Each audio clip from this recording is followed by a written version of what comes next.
Welcome back to Tactical Tangents. This is Mike. This episode is brought to you by Ride-On Optics. Ride-On is bringing you high-quality HD glass from Japan in all of their scopes and red dot sights. They are a company focused on people and quality, and their products are backed by an unconditional lifetime warranty. If you ever have a problem with their products, they will replace it, not repair it. They are veteran and law enforcement owned, and you can find them at rideonoptics.com. And this is Jim. This episode is also brought to you by Mantis X. Mantis is a family of training devices to track your movements while you do live and dry fire training. It times and tracks everything you do in a shooting drill and coaches you as you go. It is indispensable to taking your shooting to the next level. You can find them on mantisx.com.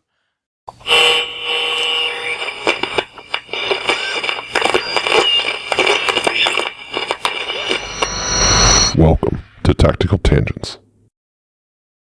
911 emergency. Police. What's going on? 5515th Street. What's going on there, ma'am? We have a kidnapping. Hurry, please. Explain to me what's going on, okay? There's a note left and our daughter's gone. A note was left and your daughter is Yeah. gone? How old is your daughter? 6 years old. She's gone. 6 years old. How long ago was this? I don't know. I just found the note. And my daughter's Does gone. it say who took her? What? Does it say who took her? I don't know. There's a ransom note here. It's a ransom note? It says SBTC. Victory. Please. Okay, what's your name? Are you... Kathy Ramsey, I'm the mother. Oh my God. Please. I'm sending an officer over, okay? Please. Do you know how long she's been No, gone? I don't. Please, we just got out. Is she right here? Oh my God, please. Okay, Please, there's somebody. I am, honey. Please. Take a deep breath Please, away, okay? hurry. Patsy.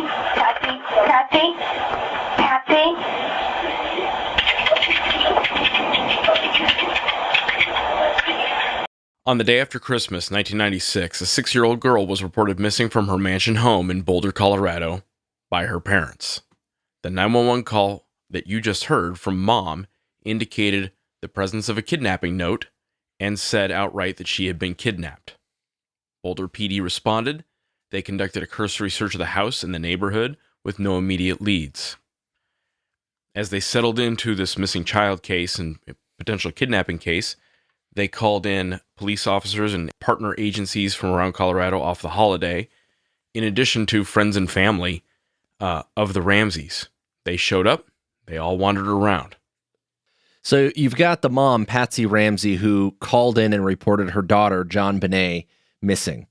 And as this circus of a missing child, panicked 911 call, kidnapping with the ransom note situation starts to unfold, the cavalry starts to roll in, and like Jim said, you've got family and friends and all these people that are worried starting to show up. And it takes a lot of time to go by before the cops finally do a more thorough and detailed search of the house. Now, for perspective here, the house that we're talking about, this was a pretty well-off family. This was a 7,000 square foot house. It had 4 floors, 2 stairwells, 15 rooms, 104 windows. And I know I threw a lot of numbers at you, but I'm just trying to illustrate for you that this wasn't your, 3-bedroom, 2-bath starter home, right? This was a big place.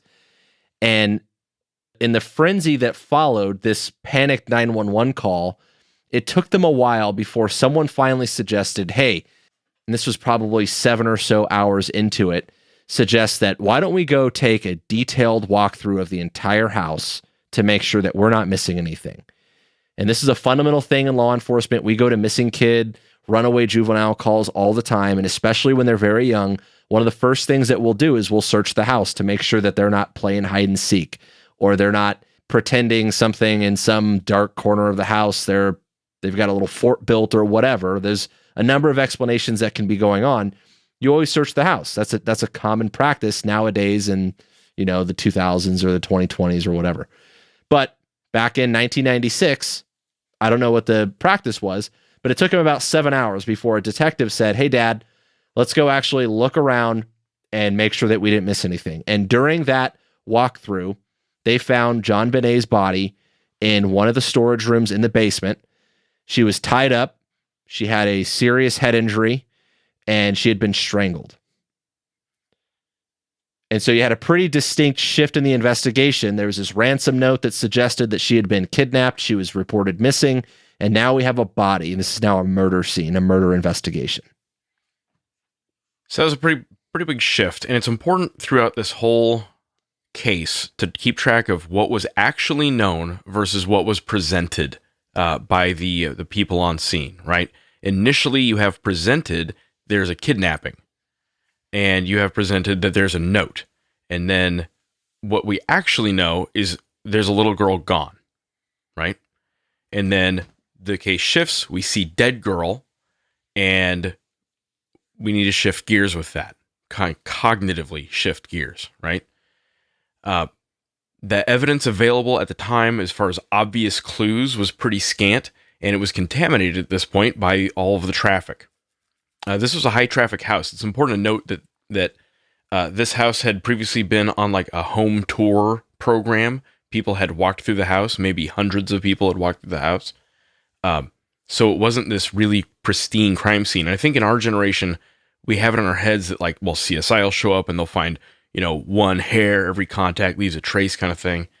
And that wasn't nearly as easy in 1996 as it is now, and it's not easy even now, right?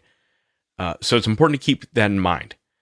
All the same, on a kidnapping, especially when you don't have a whole lot of clues, but your one indicator is you got a note that says, hey, she's been kidnapped, you need to start trying to find that evidence to help you find, fix, and finish the bad guy, find the kidnapper, right? And then when you realize it's a murder, you got to find the bad guy again, right? As they start investigating, as they shift gears into the investigation, they start going into kind of classical murder investigation stuff. Among other things, they discovered the murder weapon came from a box of mom's art supplies. It was a handle off a paintbrush was used to form the garrote that was used to strangle her. The pen used to write the note was neatly put away. It was a marker. Fibers off of mom's jacket were found under the duct tape on the victim's face. So you have some clues there. But is that enough, right? As far as the CSI stuff goes that Jim is talking about, yes, it's important to contextualize that it's 1996. But the investigators of that time, and as it happens, when I became a cop, many of those guys that were cops back in the 90s, were still cops. They were still detectives or street cops or commanders or sergeants or whatever. It wasn't all that long ago. And the one thing that remains constant throughout a police officer's career or a detective's career, an investigator's career, is your instinct and your suspicion and your outlook on these sorts of investigations. And so at the point that you go, okay, well, hey, maybe the little girl is hiding under a bed somewhere playing with a doll, or maybe she's somewhere that we just haven't found her, or whatever. And then there's this ransom note, and it's like, well, that's kind of suspicious. And then you find a body. I mean, the first thing that stands out to me, and I'm not a detective, I'm just some stupid cop, but the first thing that stands out to me is, hold on, we've got a ransom note suggesting that she's been kidnapped, but we found her dead in the same house. Big shift, right? Big delta in what is presented versus what you actually see. Yeah, and that's I think they call that a clue or something that's pretty substantial. So yeah, there's fibers, and they end up finding out that the marker used in the note was in the drawer, and there's all these contamination problems with the crime scene and everything. But if there's ever a point in the beginning of this investigation to go, hold the F on, like, everyone stop what you're doing, we're going to really lock this down, this is something different, right? That was probably your first opportunity right there. Yep. And that becomes pretty important because this case, to my knowledge, to this day, remains unsolved. Yep. And this gets us in big picture into the fundamental role of law enforcement. What are we paying cops to do? In 2020 and 2021, it's important to consider when people are talking about defund the police and stuff, what is the role of law enforcement in society, right? Because we need cops. Obviously, we're big fans of law enforcement and tactical tangents, but it's important to get it right. So is it to protect people? Is it to catch the bad guy? Is it to create a more just society where people are nicer to each other? What is it? And understand that we can't win them all. You're not going to catch every bad guy. You're not going to get a successful prosecution and incarceration of every bad guy. We live in an imperfect world. We have an intentionally imperfect justice system. It's designed to be inefficient. That said, your batting average has to be good enough to deter criminals and uphold public trust. People have to trust, generally speaking, the bad guy is going to get caught. He's going to go to jail. So when you lose, you need to understand why you lost. And the Jon Benet Ramsey case is one of those cascading error chains. A lot like a chain of events in a plane crash, right? So we can take a lot of lessons from that. And I want to be careful because I don't want to just do a true crime episode about who done it. And, maybe it was the brother, maybe it was the dad, maybe it was the mom, maybe it was some guy who's a pedophile 50 miles away who confessed to it or whatever. It could be any of those. And at this point, I don't really care. What's more important is a sober debrief of the breakdowns in the police and prosecution throughout this case. And we're not in the business of armchair quarterbacking. I wasn't there. Mike wasn't there. We appreciate that this was a dynamic, weird situation and that mistakes are going to happen and that people act weird, right? Humans are humans. They're going to do human stuff. That's fine. So understanding you're not going to win them all, winning is bigger than any one case, and this one's included. What I think is important to consider when we use this terminology and we consider the fundamental role of law enforcement is what we mean when we say winning, right? Because no matter what, at the end of the day, what we know is that this little girl died and we don't know who did it. So, yeah, the whodunit, true crime story here, although fascinating, at the end of the day is sad, right? And I don't know that justice being served, that catching the bad guy, that saying definitively that this is who it was, it's not going to make that case any less tragic. So what is it that we're after? And so that fundamental role in law enforcement and policing is when it comes to public faith and it comes to the trust and everything, it's giving closure to those people and finding justice for those people, but also for the sake of that little girl, right? Like, if it was one of her family members, which is high on the list of possibilities, as we'll get into, but if it was one of the family members and we could have caught them and we did something that dropped the ball and we missed that boat and we failed at holding the person responsible accountable, then we failed that little girl. And so it's not just about the one case. It's not just about putting the bad guy away. And this is a theme that's going to come up more than one time throughout this episode. We did an episode a little while back with Jonathan Mosier and Josh Cheek. Josh is a detective that works for my agency. He came on, and one of the things that he said is that your job as a police officer isn't about putting bad guys away or arresting people or anything like that. Your job is to find the truth. Whatever that truth may be, you're there to serve the truth. That is the bigger fundamental purpose that we're there to serve. And what we have to realize looking back at this case is that the details that we trampled all over potentially got in the way of us finding that truth that we consider so important.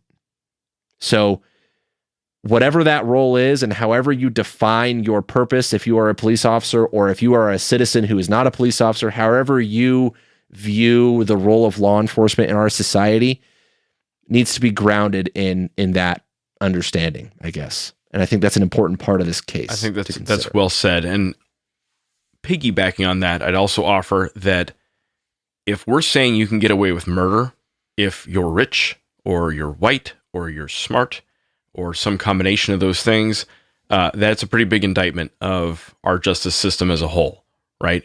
Our law enforcement and our prosecution has to be robust enough that it can work past that. It can work past a smart perpetrator. It can work past a wealthy, well-lawyered up perpetrator, right?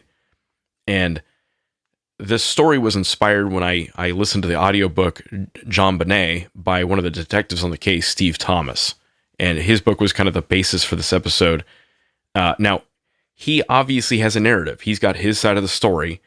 But it was the most credible version I found. And what I found most compelling about it, and the reason I wanted to talk about it in this episode, was he really did break down all of the fog and friction that was going on among the detectives and then between the detectives and the prosecution. And he believes, and therefore I believe, that that was a major contributing factor to the bad guy getting away with it in this case. So there are a lot of lessons to take from all of this. A key concept here is signal and noise. And we've talked about that previously in the show, about when you have a complicated situation, you need to kind of sort yourself through that. And every step of the way, you can see what is really known versus what's claimed. The person calling isn't necessarily telling the truth.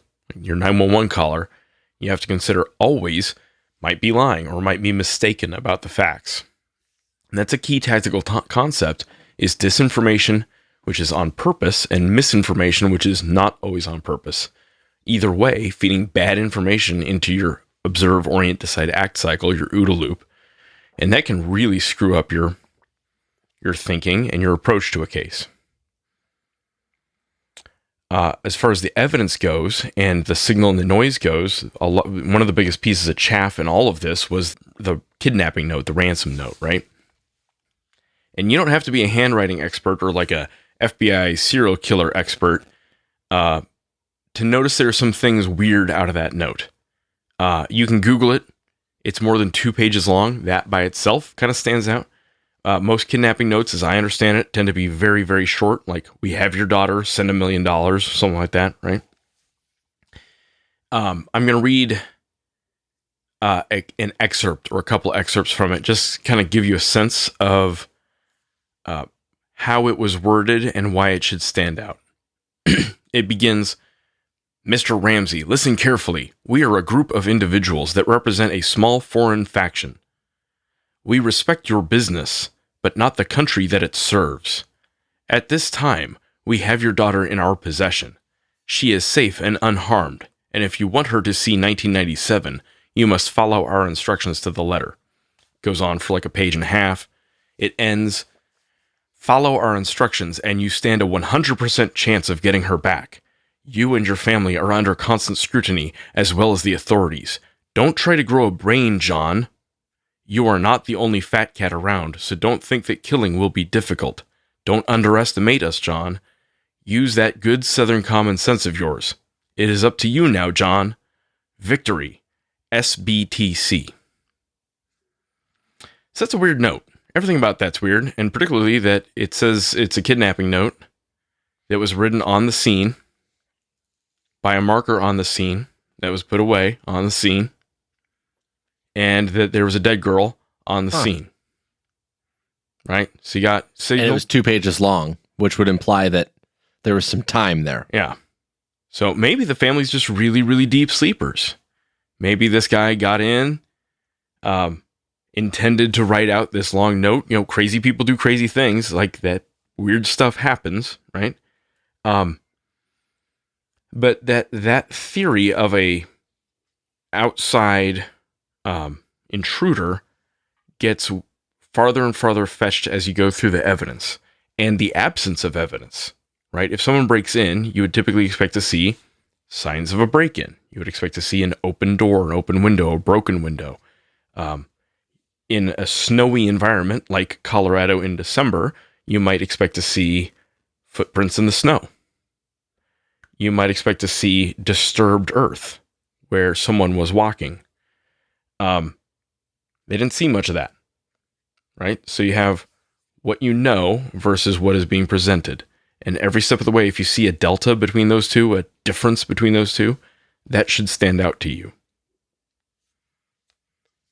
And the presence of a ransom note from the very beginning, I mean, if you go to my daughter's missing call or a runaway juvenile call, ransom notes aren't ever there.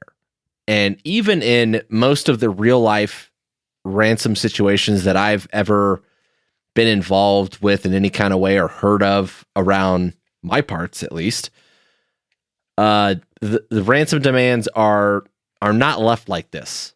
This is like movie stuff, and I'm not saying that it never happens, and I'm not saying that it didn't happen in the 90s. It was obviously probably more like this than like in an email, like you would expect today, or Facebook message, or something like that. But it's funny you mentioned the movies, though, because the note itself has like 3 or 4 pretty direct movie references, like cheesy 80s movies references and 90s movies references.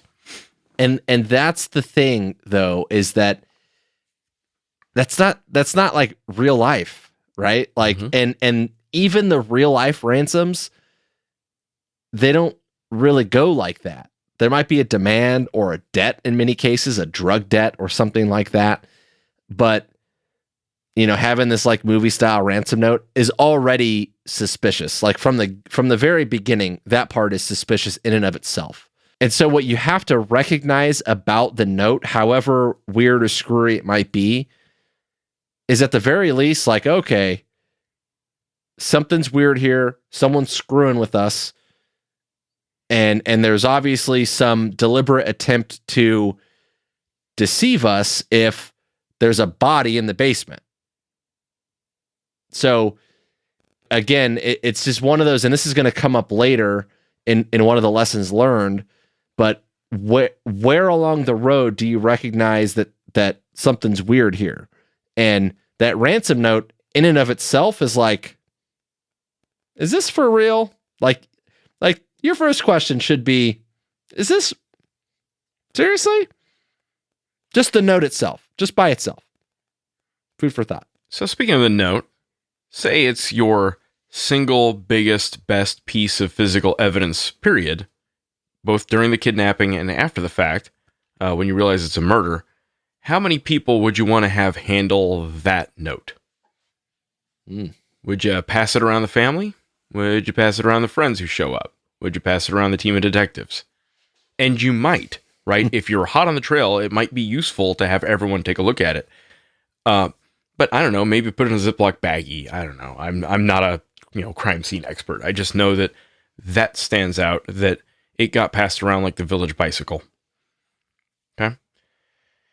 So, spoiler alert, we don't know for sure exactly who murdered Jon Benet. If we did, there would have been a much easier prosecution, but the available evidence strongly suggests that it was a member of the family, right? It was probably mom. At least it was probably her who wrote the note. It might have been dad. It might have been the older brother who was in the house, or some combination of them. And we also, based on that, believe or expect that it was some combination of them covered for each other after the fact. Like that's pretty well established at this point. Now, could I prove that in court? No. But of the evidence I've seen, it's almost certainly one of them. And one of the tricky parts about this, from a proving your case aspect, is in many ways Boulder PD got really good at ruling out the alternatives. They pretty well ruled out the possibility of a outside intruder. They pretty well ruled out the possibility of a friend of the family. And they very aggressively looked at everyone that family knew.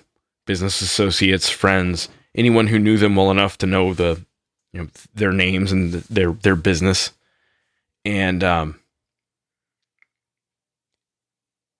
they all had solid alibis. There was a good reason to believe that nobody outside of that family did it, basically. They also investigated like every registered sex offender within a pretty wide radius around Boulder and ruled them out.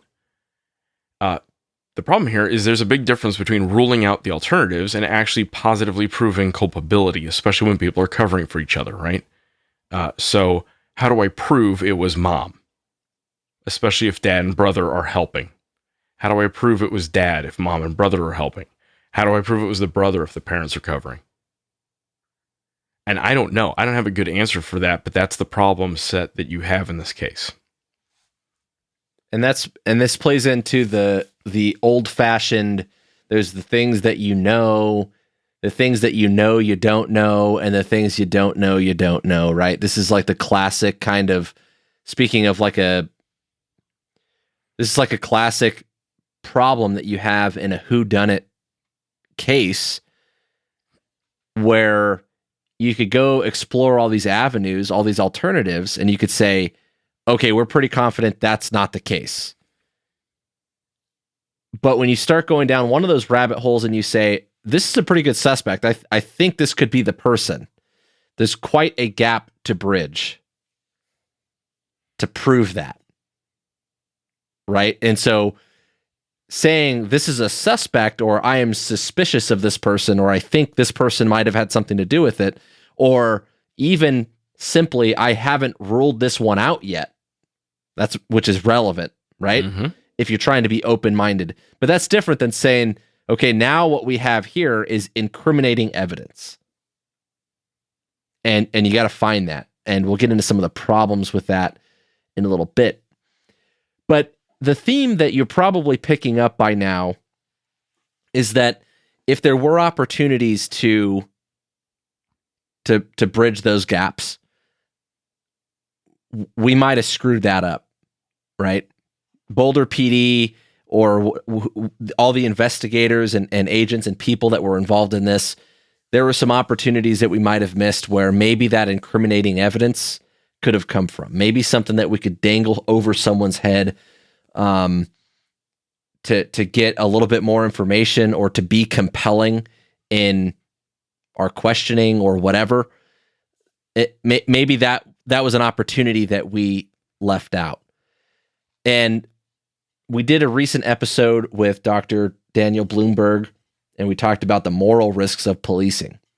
And there's a wide range of them. I'll let you refer back to that episode. I think it was number 76, maybe. It was pretty recent. It was in the 70s. But what I want you to think about is this sort of investigation. You get called upon to respond to this sort of thing, and something that you did compromised the case, or something that one of your buddies did compromises the case. And now we've got to live with that, right? Don't let yourself be that guy, right? This is why we need good cops, good detectives, good prosecutors, and why we have to do the right things, because we have a lot of good evidence, quote unquote, or good reasonable suspicion to think that it was probably one of the members of the family. Yeah, maybe, because that's usually what happens in a lot of these cases. It's usually someone close to the child. And by the way, there was sexual trauma to Jon Benet's body when they did the autopsy, so that was also a factor here. And so it's very likely that a family member was involved, but we don't know, and at this point we can't prove it. And so now we've got this cold case, right? And things that we did that might have affected the outcome, and that's and ultimately led us down this path of a negative outcome, an even worse outcome in some ways than we had. Yep. So I want to get into some of the components of this case, the operational environment, if you will, that caused us some problems. Yeah. And we talk in tactics about mindset a lot. Like, what is the tactical mindset? Well, one of the core parts of the tactical mindset is understand your operational environment. That's like one of the key overarching rules is know where you are, know what's going on around you, right? And it's everything. It's the economics going on around you, the politics going on around you, the culture going around you, in addition to the terrain, the Ococa and all that. It's all of the things that are going to influence your situation in that environment. And that's also to include shifting from quote unquote tactical to investigative, which is, I think, something we probably don't talk enough about.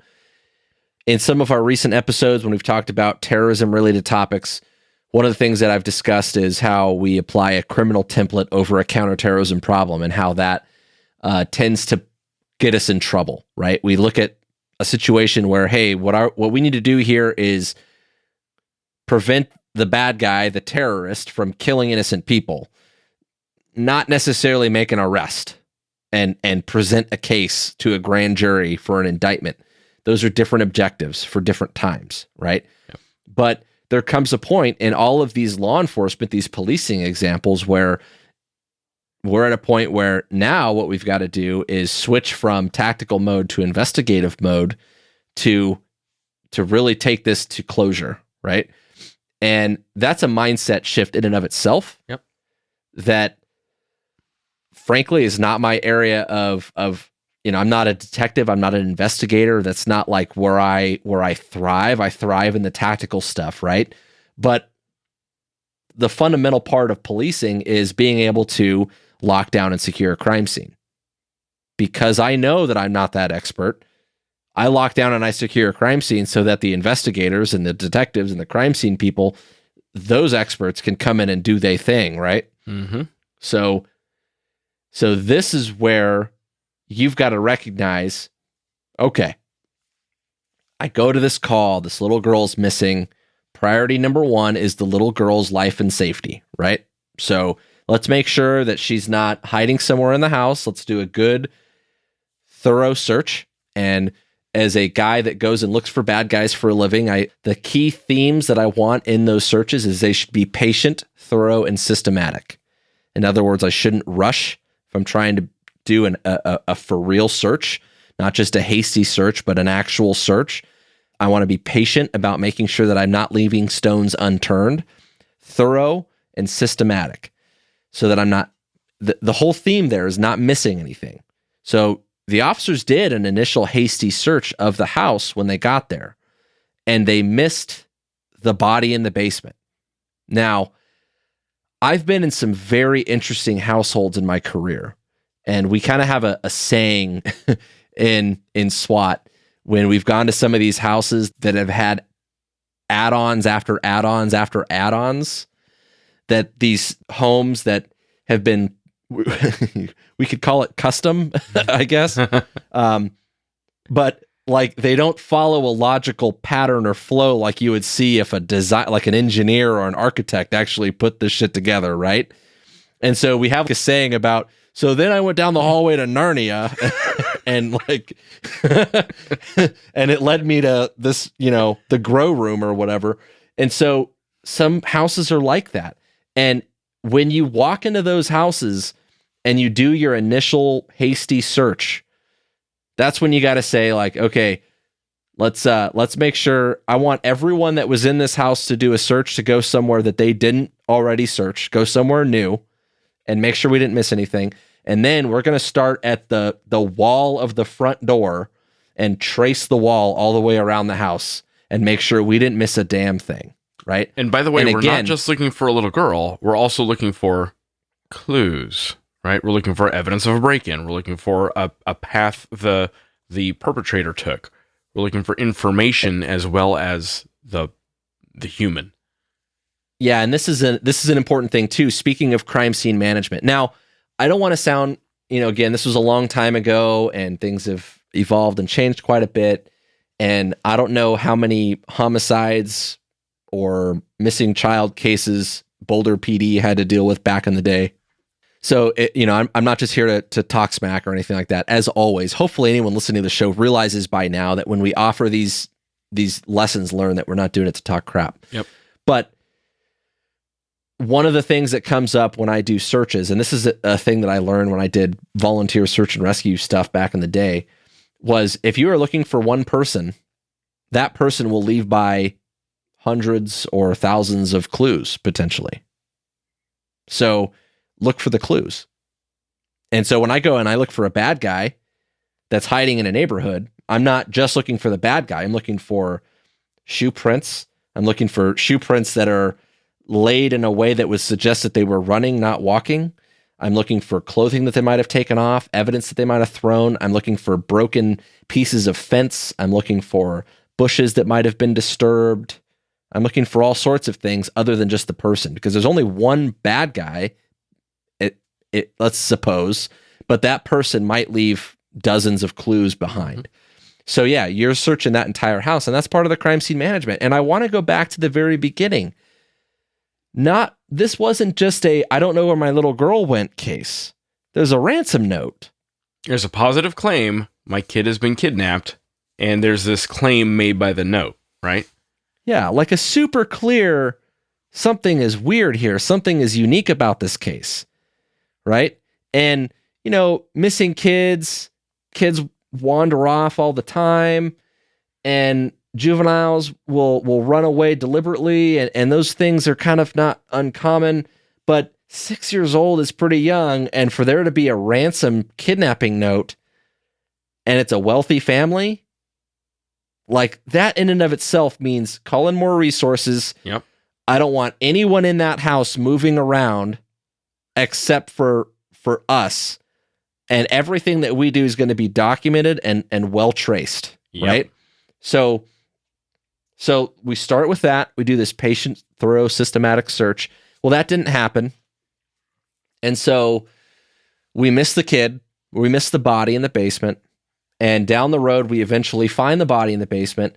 And in the meantime, not only was friends and family and all these people showing up and allowed inside, and they're walking about the house and potentially disturbing evidence, but at the point that the dad finds a little girl in the basement in a room, strangled and bludgeoned. Oh, by the way, Dad's by himself when he does that. He picks her up. Yeah.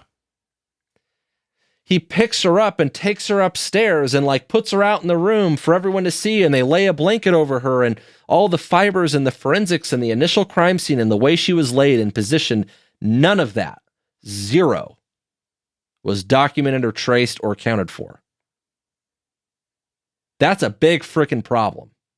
A really big problem. I mean, we would expect, to go in a room and everything in that room has been touched or contaminated in some way by the family members or the people that live in that house and those sorts of things. But let me tell you, if there was a fingerprint or a fiber or anything that came from some unknown source that was on that body or in that room where that little girl was found, that could be the end of the case, right? The closure of the case. And we lost all of that right then. All of it's out the window. It's gone. So in this case, that's the scene, right? The scene part of the operational environment that Mike is talking about is how do we control and manage the scene? Well, we control where people move in the house. We control what we do in the house in a systematic and thorough way. Now, something to consider in this, and just like Mike said, that you're going to see houses that are not like what you're used to, right? And I would offer that most cops I know don't live in mansions. They don't live in 7,000 square foot houses. They don't live on 4 floors and 2 stairwells and 15 rooms. And so that is a foreign environment. And recognize when you're in a foreign environment, realize that maybe there is another door. Maybe there's a false wall, right? Talking about, the grow room, back behind Narnia. Mm-hmm. Right? So understand your scene isn't necessarily going to look like the house you grew up in or that you live in, both upscale and downscale, right? There are people who live in cardboard boxes. Well, that's a different scene probably from what you're used to, right? So moving out from the scene, understand that there's a bigger operational environment outside of that, right? There's the situation within your agency. There's the situation between law enforcement and prosecutors, and that's driven by the political environment mostly, right? Boulder, Colorado is not known for being super hard on crime. It's also not a super high crime place to begin with. It just isn't part of the culture, right? This was one of the first areas where, super libertarian and super just foofy squishy, right? That was the nature of it. And so leading up to this case, law enforcement had complained about having a hard time just getting anything prosecuted or aggressively prosecuted. The district attorney didn't really want to pursue drug cases. Well, a lot of criminal activity is associated with drugs, right? And then growing out of this political environment, as soon as the media got a hold of this case, the environment changed out from underneath the investigators, right? And that's also important to recognize is when the environment has changed. We're going to get into the media circus later, but you should recognize when you're about to step into something that's going to balloon into a big old circus, right? And that influenced the senior leadership of the police department and the senior leadership of the district attorney's office.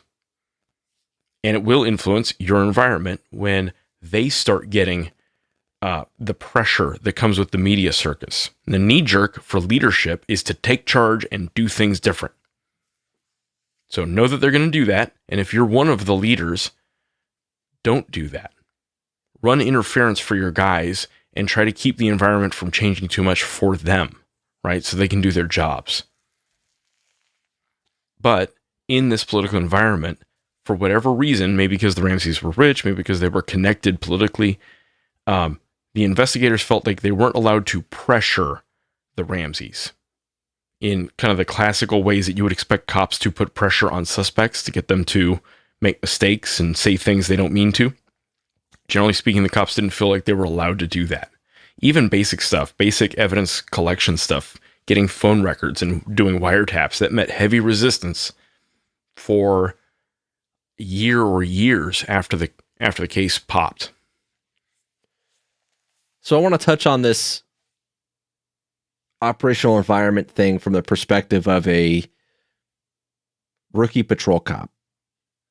So you're a guy that's got 2-3 years on as a police officer, and you've learned how to handle a homicide scene. And they told you, hey, you want no one in, no one out. Lock it down for investigators. It's better to start big and make it smaller than to start small when you can't make it bigger. So you've got this house and this little girl's missing. And you think, okay, well, let's focus right now is on the little girl. So let's go look for that. Oh, and then there's this ransom note. So yeah, this is kind of weird. Let's start big and we can make it smaller, right? You lock the place down, you go search, and now you've got a body in the basement. This just became a homicide. And by the way, who's the victim of that homicide? Is it the parents? They're certainly affected by this, right? If we assume that they're not involved in the killing, right? The victim is that little girl. And so when it comes to the operational environment, and that includes not only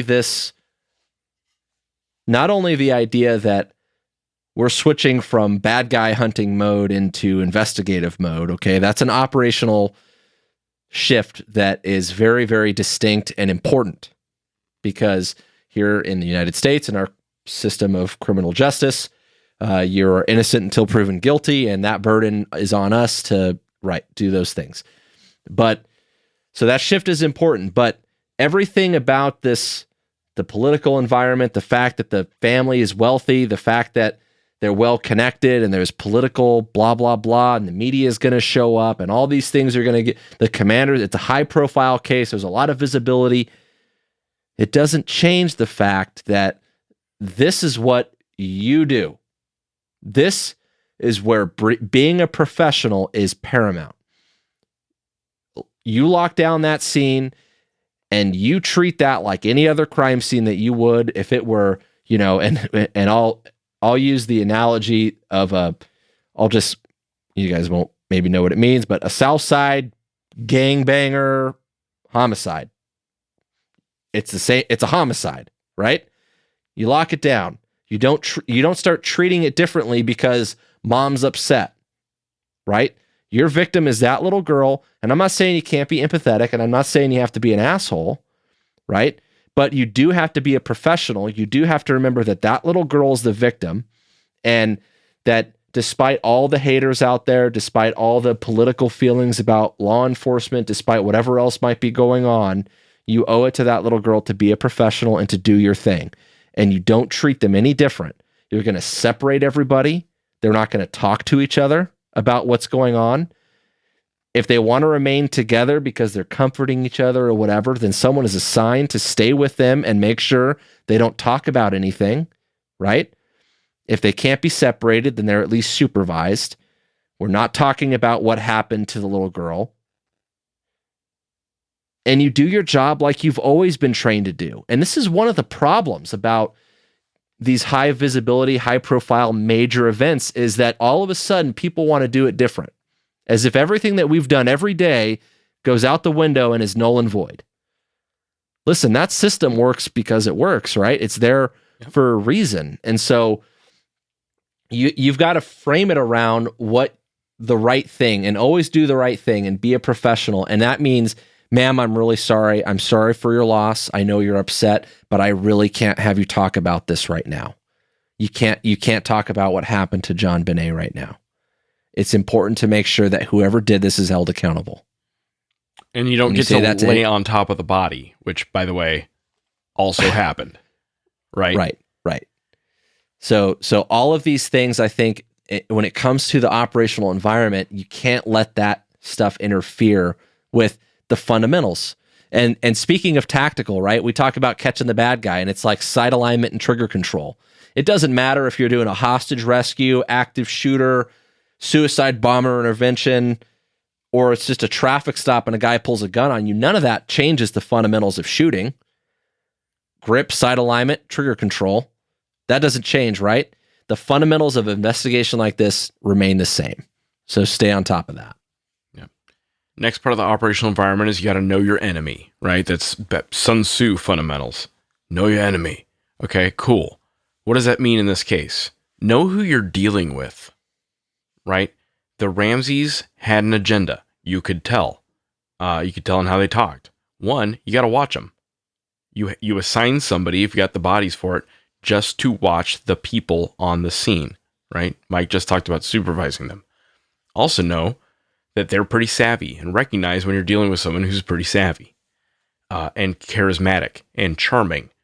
And are they charming because they're charming, or are they charming because they are actively charming you, trying to build a relationship with you, right? Which was something that they absolutely tried to do and tried to exploit. And are you seeing signs of deception? And people are allowed to act weird. Like, weird and guilty aren't the same thing, right? And rich people do rich people things, and poor people do poor people things, and weird people do weird people things. So not everything that you see someone on a scene do is a giant clue, but you should at least, I don't know, try to write it down, try to record it in some way, notice it. I think the next key lesson here is recognizing when things are sideways, right? And that's a recurring theme through Tactical Tangents, is the earlier you figure out that you're in an unusual situation, the better off you're going to be, right? The analogy I use for this is just because you hear hoofbeats, does that mean you hear a horse, or do you hear a zebra, or is it a unicorn, right? How weird and unusual is the situation you're in? And just because it's weird doesn't mean you throw out all the rules or you throw out your professionalism. In fact, if anything, that should encourage you to lock down, just like Mike said, fall back on your fundamentals. But you should know, and you should notice, like, how do most missing persons cases go? You know, maybe your city doesn't get very many of those. Maybe you've never seen a kidnapping before, but you should have a pretty clear picture in your head of what normal looks like. What's the baseline for how kidnap and ransom goes? Or what's the baseline for parent-involved missing child cases? Now, there's some things about this, like the kidnapper's note made it look exotic off the bat. We're a weird foreign faction, and we know your business, and this is, we're foreigners. Okay, so that's weird. Maybe we want to get the FBI involved. That's cool. But you got to fall back on fundamentals. Who's most likely to hurt or kill or flee with the child? Probably someone in the house. It is what it is. Statistically, that is the most likely scenario, right? That doesn't mean there aren't exceptions, and we're going to talk about some of those exceptions, but big picture, you got to look inside the home. And you also have to recognize, like, something just doesn't sound right here.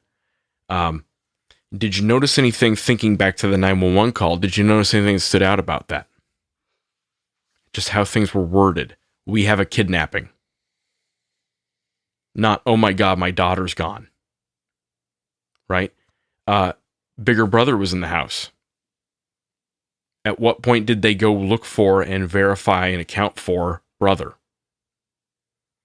Right? So there were some things that stood out. And again, people are weird and humans are humans. They don't always make super rational decisions.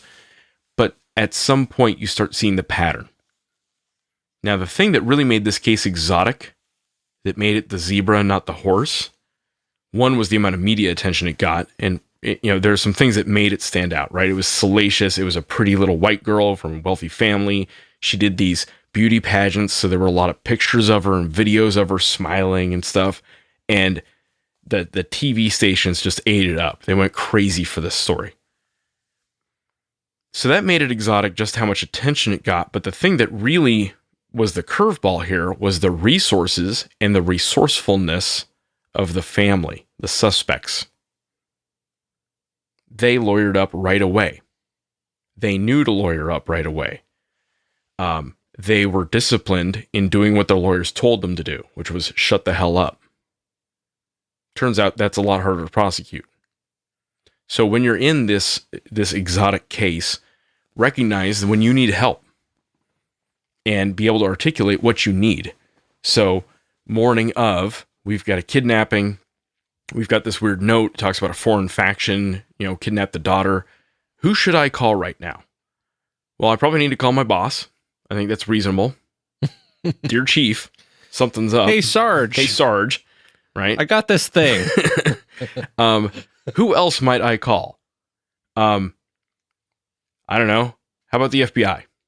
How about state law enforcement? How about the next town over? Start getting resources rolling. Increasingly, at least on the military side, we have like contractors that we might call in who specialize in certain tasks, right? I might need to call them in. You need to consider things like overtime, and Mike can speak to this about just the staffing that you need to have on a scene like this. Yeah, the key here when it comes to problem solving is that you just have to be creative, potentially, right? And any homicide scene, let alone a missing child or a child homicide scene, is going to be resource heavy, right? And so it might require a little bit of creativity on your part to accomplish the objectives, whatever those might be. And I think that's an important part of this, is defining what the objective is. And in those early parts, the minute this shifted from kidnapping to homicide, especially, all right, no one's going anywhere, right? And if that means you've got to sequester, everyone in this house is going to be in this room with me, and I'm not leaving until the next guy gets here. And then when that guy gets here, that guy is going to stand in here and no one is doing nothing, until we can start pulling these people out and doing things. So you've got to be a little creative. And at the end of the day, I get that. And we've talked about scaling tactical problems in the past, where how does this change if you're like LAPD and you have tens of thousands of officers versus, your Tombstone PD. Town sheriff's department that has like 2 guys or 3 guys or whatever. How does it change things? And look, here's the deal. At the end of it, you're going to have to be creative, accomplish those objectives with what you have, and not make excuses. It's what you do. And if you work, whatever agency it is that you work in, and this is what you have to work with, you've got to have a plan for that kind of thing, right? You have to work with what you got. Yeah. Be creative. Speaking of being creative, an important tactical skill is ambiguity resolution, right? When you get into this kind of murky, weird, there is foul play going on here. One of the things that you can do is keep competing ideas in your head and do it without going crazy. That's the tricky part, right? So maybe it was an outside intruder kidnapper. Okay, you guys go chase that. Chase it all the way to the end. Maybe it was someone in the family. Okay, you guys chase that theory. And then come back and report back to me in a day about how far we got, right? Yeah, we can weigh those things. Yep. And speaking of that, there's I've mentioned these kind of points where, okay, well, this one has a ransom note, so it's kind of weird. And then now we have a body, and so that's kind of weird. There's some intermediate time there where you go to this missing kid and there's a ransom note. And that is a good time to just slow down. And this is a thing about law enforcement that we've talked about in the past as well, is that it's not about going fast or going slow, it's knowing the difference. And if you think that, okay, well, let's go search the house, let's go do a patient, thorough, and systematic search of the house to make sure that she's not hiding or otherwise still here. Does that have to be done right this second? We have this ransom note. That already makes this a little bit weird, but does anything suggest that she is currently dying somewhere in the house, that we need to go do an immediate, hasty, emergent search right this second? Or can we slow it down a little bit and go, okay, I know that I need to go do a search of the house, but if we assume that this kidnapping note is legit and that she's been kidnapped, we also have a crime scene that we need to manage.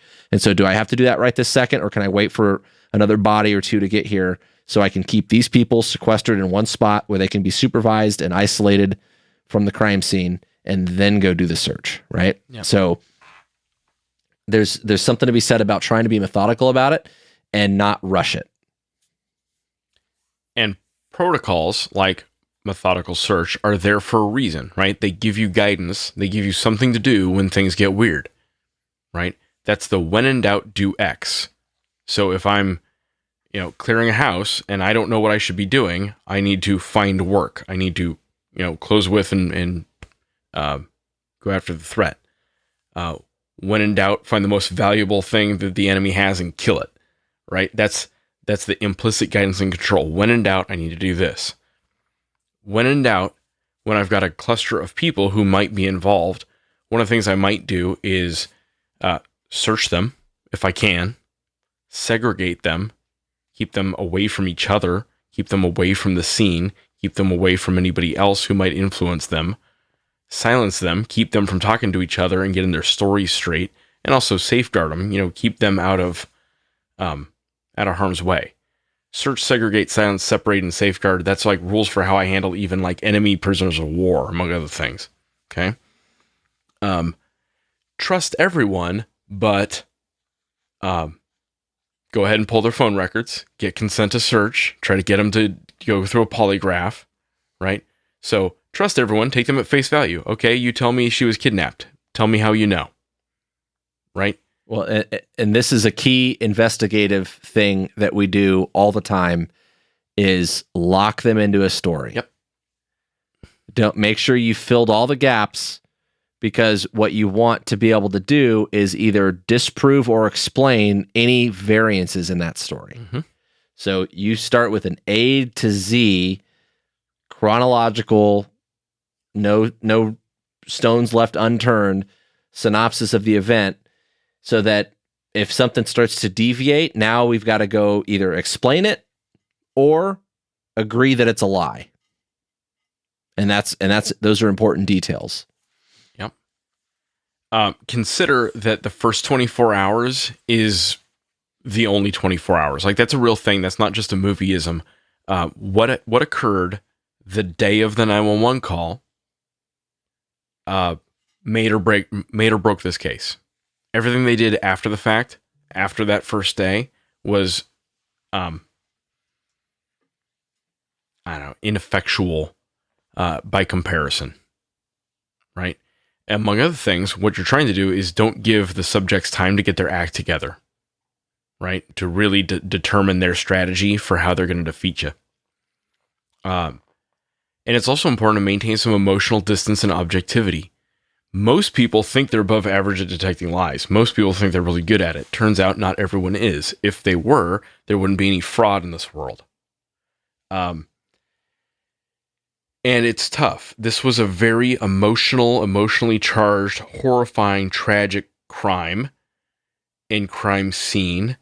And there was a distraught family and a crying mother and a dead child. of course you're going to be emotionally invested in that. Of course you are. But that's why you get paid as a professional, to step back and be the surgeon and say, okay, I have a crying mother. That doesn't change what I have to do right now, right? And I don't know. I'm not a cop. I'm not an investigator. Most of what I know about crime scene investigation is from the TV shows and movies and stuff. But I do know that even if you took this at face value, even if you took the family's story at face value, it still needed an exceptional level of forensic protection. What I mean by that is really, really lock down the scene. Really, really don't let anyone touch anything.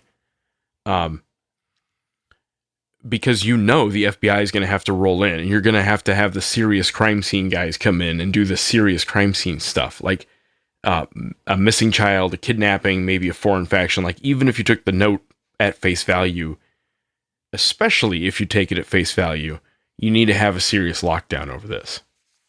I think an important component of this too is, Jim talked about the emotional distance and objectivity thing, and there was a saying when I worked in EMS, and actually this went back as far like to when I was a lifeguard, I think, where we would say it's not your emergency. And it's easy, and I mentioned this when we talked about the political pressures and, this is a family that these are like friends of the chief, or, these people are politically connected, or they're, whatever it is. But the emotional detachment part of it, I think, is important. And to say to yourself, hey, this isn't my emergency. That mentality is important, because if you consider that, like, okay, this little girl's missing. She's already missing. So what can we do about that? Or you find her body and it's a homicide. She's already dead. And yeah, I mean, that's sad and unfortunate. And I've been on those calls, believe me. But it's sad and unfortunate, and now what? Yep. That's where you come in, right? And that's where you come in. And so, do you want to make the situation better or worse? That's what this episode is ultimately about. Now, we seem to be addressing law enforcement primarily in this because it's kind of a true crime case or whatever, right? And I know it's kind of focused at cops, and that's, and so we're addressing cops a lot here. When it comes to what can other people take from this discussion so far, I mean, it's just to understand the complexity of it. And maybe if you are ever in a situation where you're reporting a crime and you are treated with apathy about some things, or that like maybe impersonal detachment, hopefully you understand where some of that in a perfect world is coming from, not just because they're cynical and emotionally disconnected from their jobs, but also because you have to be a little bit clinical about this. And this is true even for someone who works in the medical field. You're a doctor in an emergency room with a case that you're not 100% sure of, and something looks weird, and you've got to investigate and diagnose that properly and call the appropriate specialists, right? You're a patient that goes to a doctor for whatever condition and something doesn't seem right about the information. I've had doctors be wrong before with me, and you need a second opinion, right? And so I think there's a lot of parallels that we can draw as far as like investigatively how we look at things.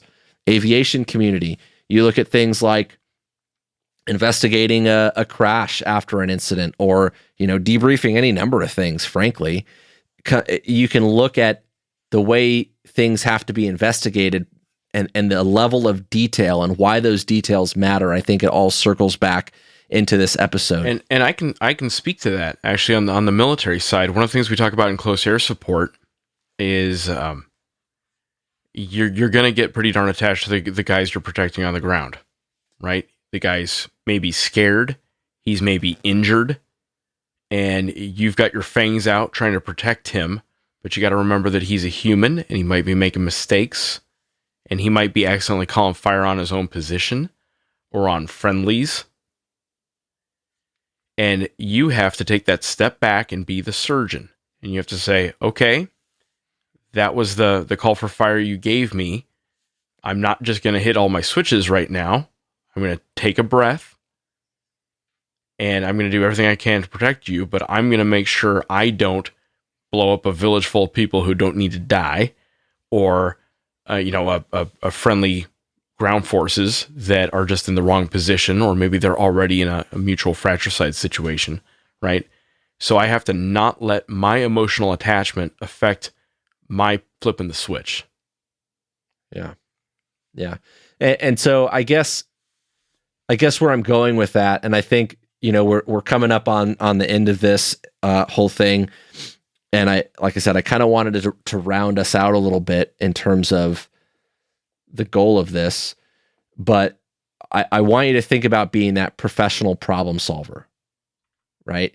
People are freaking out, and, we're missing things, and things are becoming disorganized. And there's a lot of, we talked about the signal and the noise thing, the media showing up, people are asking these questions, all these things are going on. It's ambiguous. It's challenging. It's maybe time sensitive. It's maybe evolving quickly. You need to be the professional problem solver. The best thing that you can do is to learn the skills necessary to bring the calm to that chaos. And that is especially true in situations like this for law enforcement. But as we were talking about, it applies to the whole realm of things. Oh. But I think if the officers that arrived on scene first here were able to stick with what they knew and to problem solve in that way, maybe we could have prevented some of these failures along the way. And quite frankly, I'm not going to sit here and point fingers at those guys and say definitively that would have found the killer and solved this case. I don't know. I don't know that it would. But wouldn't it help you sleep better at night if you were one of those guys knowing that you did it right? So get it right. Yep. Be the guy that gets it right. Speaking of getting it right, there's a saying that I've heard a lot of cops say that we don't catch the smart ones, right? And it's usually talking about how dumb criminals tend to be. And they are, thank God. Most of them are dumb. And they're relatively easy to catch. And a lot of times they'll just confess straight up what they did. The thing about this case is the suspects, or the alleged suspects, whatever, the alleged perpetrators, these are not master criminals, as far as I know. But they were pretty savvy. They were socially aware, self-aware. They were educated, and they were lawyered. And they did what their lawyers told them, which was shut up. So what worries me is if this wasn't a winnable case just because the subjects lawyered up and followed the advice of their lawyers, then we're saying you can get away with murder. And we can't accept that. And so if as far as tactics, what to do if you've got a suspect who has lawyered up and has just shut down, Mike, do you have any words of wisdom on that? No, I mean, here's there's a dichotomy here, right? Because everyone has a constitutional right to not incriminate themselves. Yep. And, you shouldn't punish anybody for exercising those rights.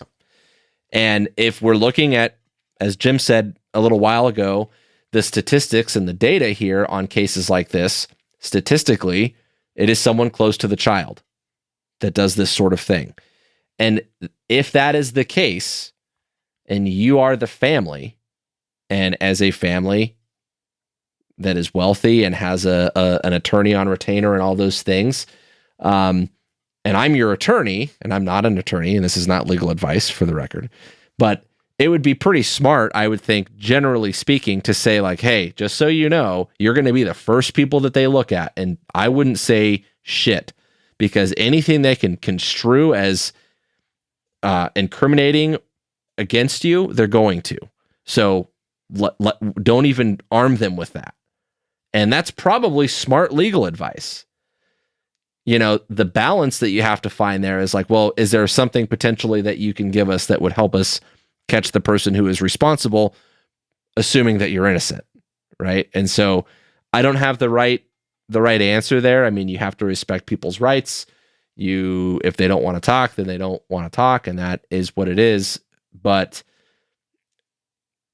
if you're on the other side of that, I just want you to think about, the flip side, that maybe you have information that could be helpful, and I guess that's a personal decision those people have to make. I have one more thing I want to talk about with the Jon Benet case specifically, which was there was competing theories. One was that it was someone in the house. One was that it was an intruder. And there's a big cluster of the investigative and prosecution team that really aggressively tried to prove that it was an intruder. The problem was they never found an intruder, so an unknown subject. And one of the reasons they got this in their head was they found what they thought were maybe 2 marks on the body. And they thought maybe that was a stun gun. If you're not familiar, that's a contact electric shock stun gun. And so their theory was maybe the intruder zapped her with a stun gun and knocked her out and dragged her out of the house silently. Or I guess into the house, into the basement silently. So maybe that was why they didn't wake up the house when they attacked her. Now, the problem with that I have with that is that betrays ignorance about weapons. A stun gun, a shocking device, doesn't make people silent.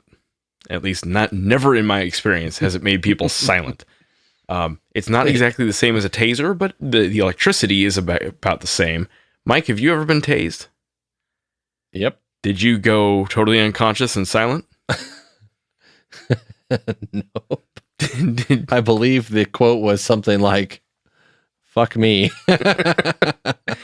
But for like at a higher octave or whatever. Yeah. But for like more than a year, people pushed this stun gun theory. You can Google it. If you Google Jon Benet stun gun, you'll see people really bought off on this idea that a stun gun knocked her out to the extent that the perpetrator was able to do all of this silently, without waking up the 3 other people in the house. Granted, it's a big house, and granted, sometimes people are deep sleepers. Like, that is what it is. But the thing that troubled me was so many people surrounding this case just couldn't picture what the hell a stun gun is. And that's weird to me.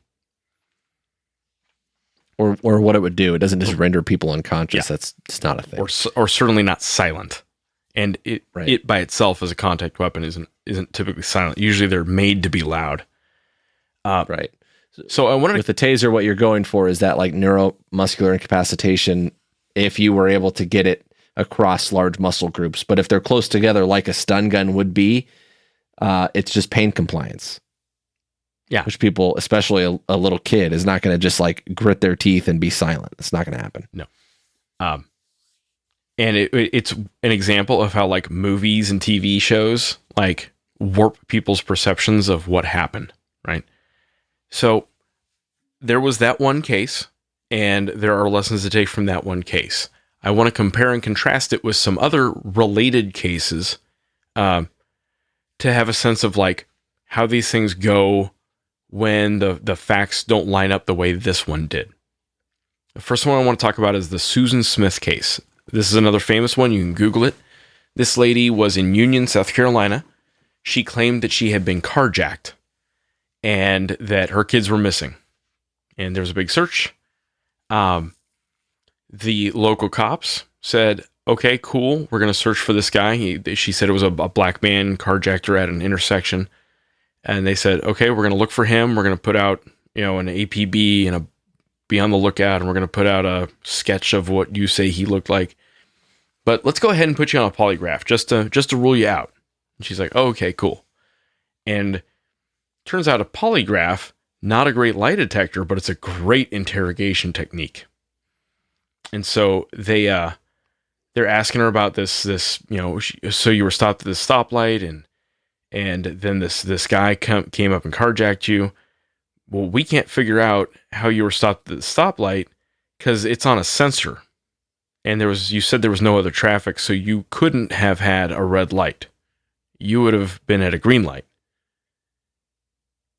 And it turns out it didn't have a sensor. They straight up lied, or maybe they made it up. But that was when her story just disintegrated.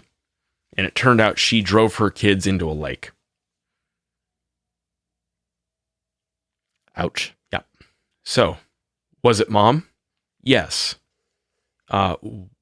Did assertive, persistent interrogation and clever interrogation get a confession? Yes. Now, she probably didn't have the lawyers that the Ramseys had, because I can't imagine the Ramsey lawyers would have been like, oh yeah, go sit through another interrogation. In fact, they ran interference real well against interrogations. There's another case, by the way, the two kids, there was a 3-year-old and a 14-month-old in the Susan Smith case. Next case was Elizabeth Smart. This is a 14-year-old girl in Salt Lake City, Utah. She was kidnapped by a stranger for 9 months. This is in 2002, 2003 time frame. There was a sibling in the room who saw the stranger, got kind of a shady view, but witnessed the kidnap, and they searched all over, and it took 9 months to find her. And it was a crazy case, but it's an example of maybe it wasn't the parents, right? It's the parents until it's not. You got to prove the case in either direction. Another case from Albuquerque, a 10-year-old girl, her name is Victoria Martins. She was murdered, dismembered, and burned by mom, cohabitating boyfriend, and boyfriend's female cousin.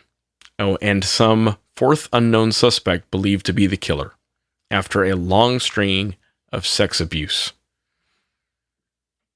So the cops rolled up as these people were dismembering and burning this child. And they're still having a hard time prosecuting it. Mom took a plea deal. Boyfriend's on trial. Albuquerque Police Department got in some trouble because there was some claims that they under-investigated about 5 reports prior to the murder that this girl was being sexually abused. Teachers had called the cops and called social services. And they're still having trouble proving the case because, again, they're all kind of covering each other's stories. So it's hard to establish all 4 of them did it or just one of them did it. And they honestly may not know because they were all so methed up that each subject's perception of the facts may be completely disconnected from reality. We don't know. So there was one that I was involved with that got some national attention, the Isabel Celis case here in Southern Arizona that happened in like 2012-ish. And this case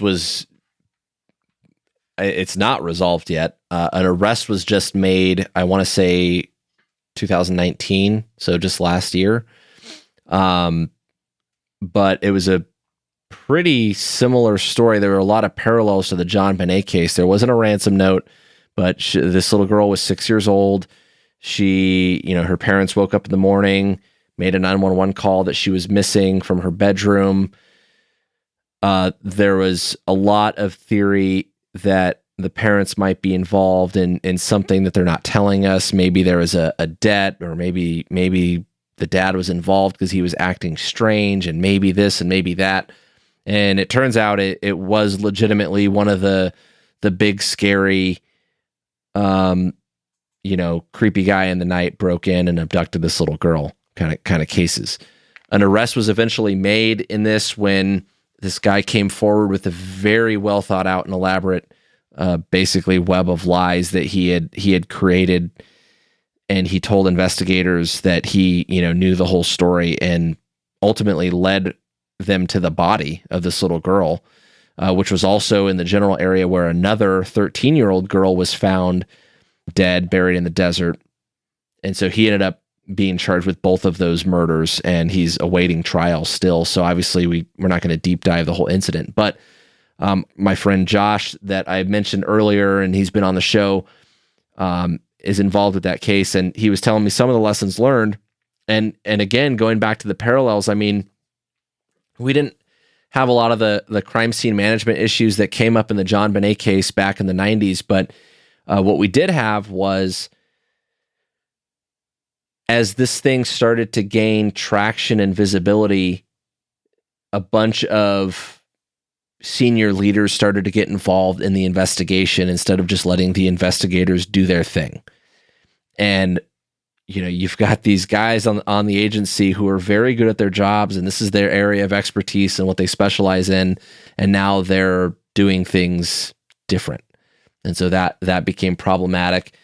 And the other part of it was, because of the way a lot of these cases have gone, is there was a lot of focus and attention put on the parents. And as we're learning now, perhaps wrongfully so, right? So a lot of parallels to this case. I think we touched on the pertinent lessons in the Jon Benet case that are probably relevant to that case.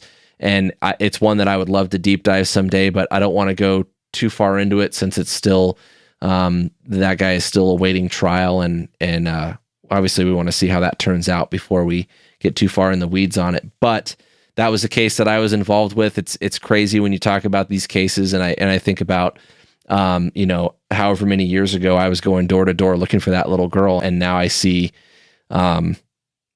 it finally come to a close after 7 years it took for us to find her body and make an arrest. So, they happen. They're crazy. They're fortunately pretty rare. It's not something that you have to deal with every day, but that's one of the reasons that we've got to look at this from the perspective of them being a big deal, right? Yep. And having those fundamentals squared away, those things that make us good at our job that are going to help guide us down the correct path to find the evidence to crack the case, right? And investigators and detectives are going to be the ones that are involved and kind of take the lead on where that goes. But those first people that show up on scene and get involved, they play a pivotal role in making sure that we're laying that foundation and setting the stage for success there. As much as to the extent that we can call that successful, right? And the lessons I would push, pay attention to what you know and what you don't know and what's being presented, right? Look for evidence and apply skepticism to it every step of the way. Be disciplined about your procedures because they're what's going to keep you out of trouble when it gets weird and when the frenzy starts with the media. And speaking of media, so this was a classic media frenzy. All the TV shows went nuts over it, and it was on the news a lot. Understand that what comes out of your agency will influence the outcome, potentially, right? It may influence what the suspects do, what you say. It may help you, it may hurt you, but the media really, really hates a vacuum. And if you put nothing out, they will tend to fill that vacuum. Maybe they'll do it in a helpful way, but probably not, right? So these cases are fortunately pretty rare, but they do stand out. They're memorable, and there are good lessons we can take from them that anyone can take from them. Real quick on the media thing, that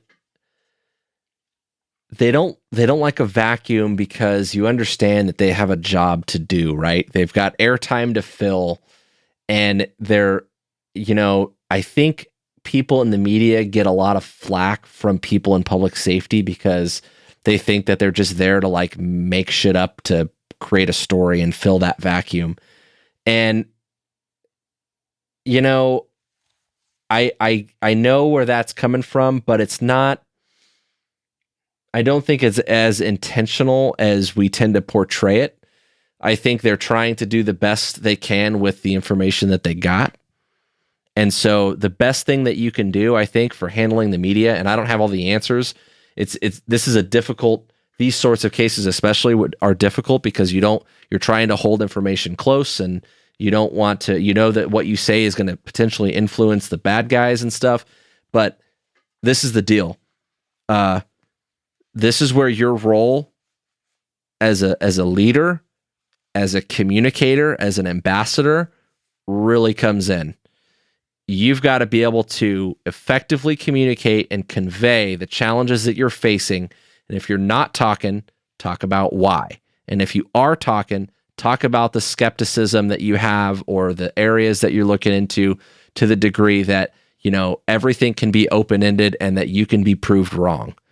But that is a